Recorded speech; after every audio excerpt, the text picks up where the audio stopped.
the woman does not get the peak experience.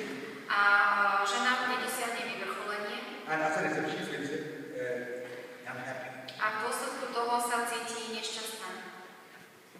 I learned all about marriage because I had to teach somebody in 1982. Všetky tieto veci som si musel naštudovať o manželstve, pretože som to musel niekomu vysvetľovať ešte v roku 82. I was in the seminary. Bol som vtedy v seminári. There was some servants who got married. Boli tam nejakí služobníci, ktorí vstúpili do manželstva. And the man was an orphan.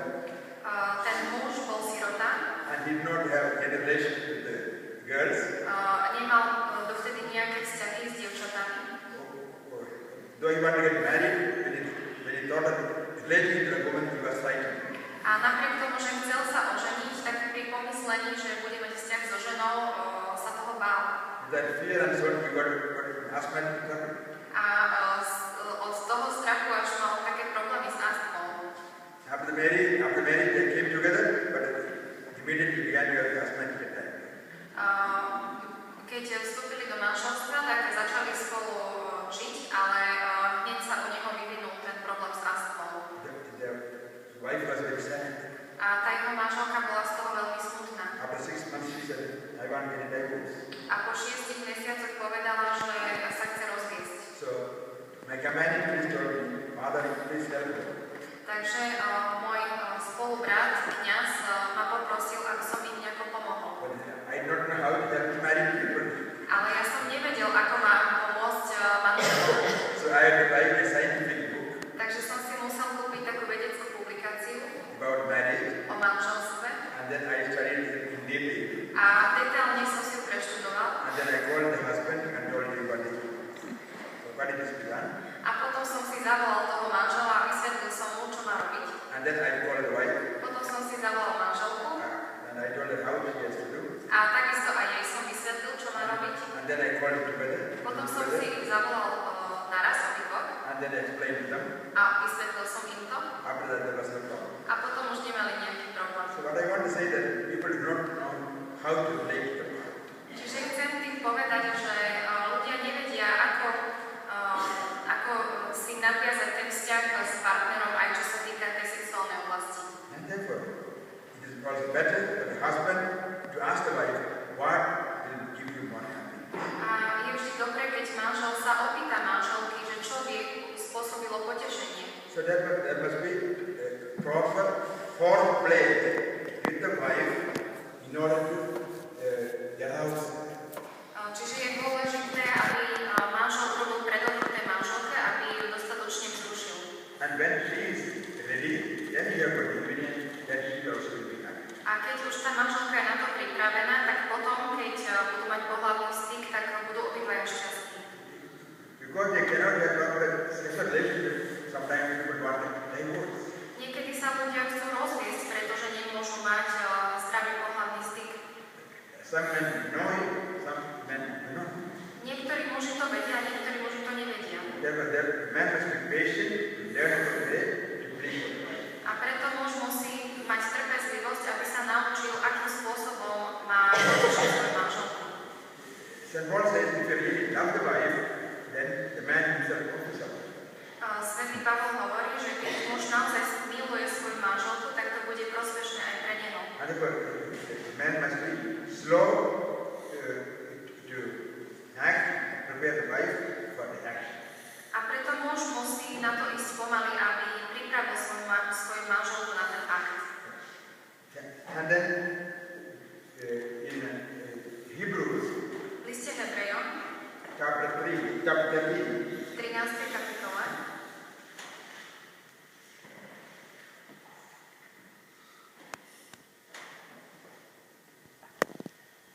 verse 4. vo 4. verši sa píše: Manželstvo nech majú všetci v úcte a manželské lôžko nepoškvrnené, lebo smilníkov a cudzoložníkov bude súdiť Boh.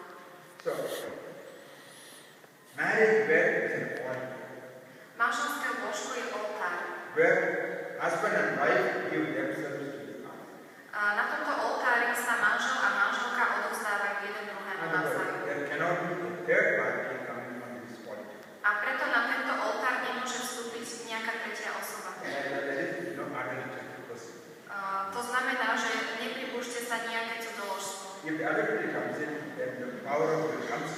family, it destroys the family.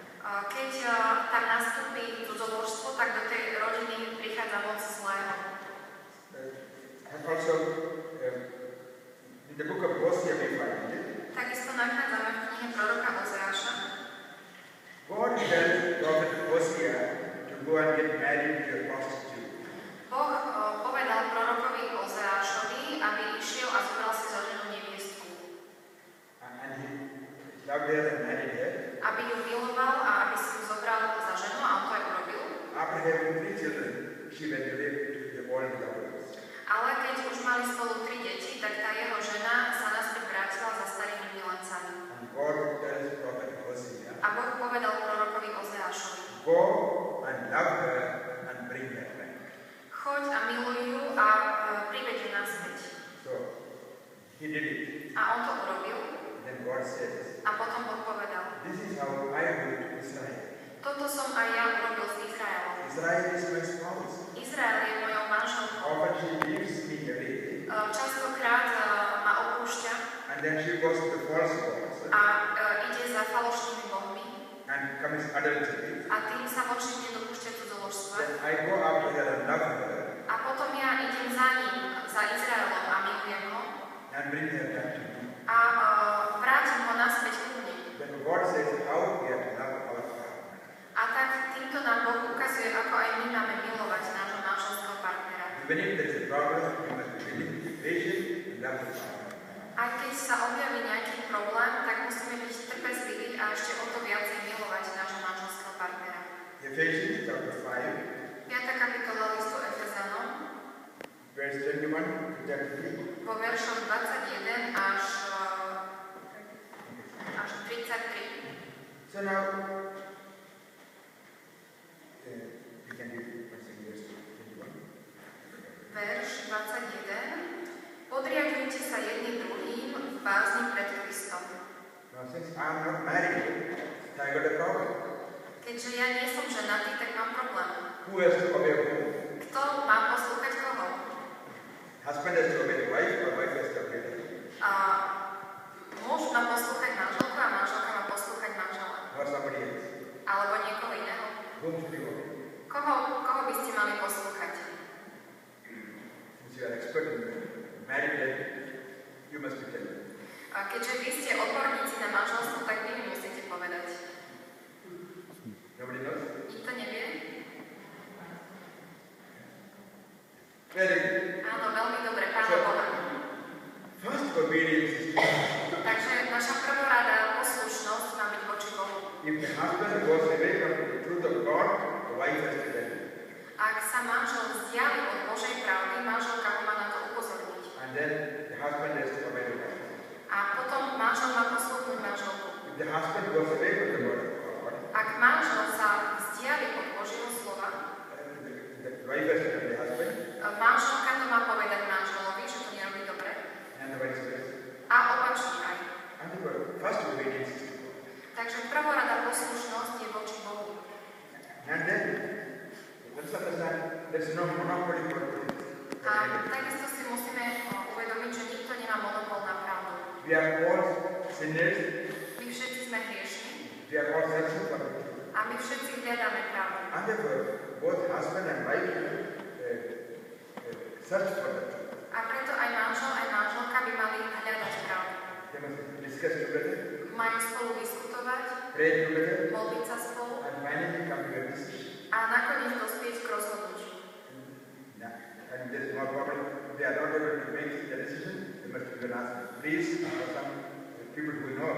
A ak nie sú oni dvaja schopní dospieť k rozhodnutiu, tak môžu sa obrátiť na kňaza alebo na nejakých iných ľudí, ktorí sa tomu viacej rozumejú. And let's also understand, we ourselves do not know many things. A takisto si uvedomme, že my sami veľa vecí nepoznáme. It's a sign of humility to ask other people. A je to znak našej pokory, keď sa opýtame niekoho If we druhého. are proud, then we don't ask anybody else. Ak sme pyšní, tak sa nechceme nikoho iného opýtať. Then we will destroy your family. Ale potom budeme ničiť našu rodinu. Every wrong decision can destroy your family. Každé nesprávne rozhodnutie môže ničiť rodinu.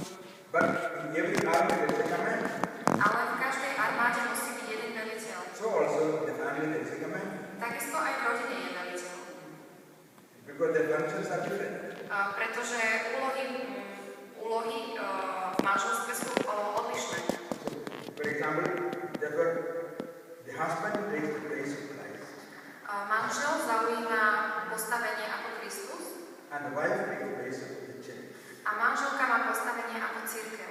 As Christ is the head of the church, Tak ako Kristus je hlavou cirkvi, the husband is the head of the family. tak manžel je hlavou rodiny. And also, the husband is the savior of the family.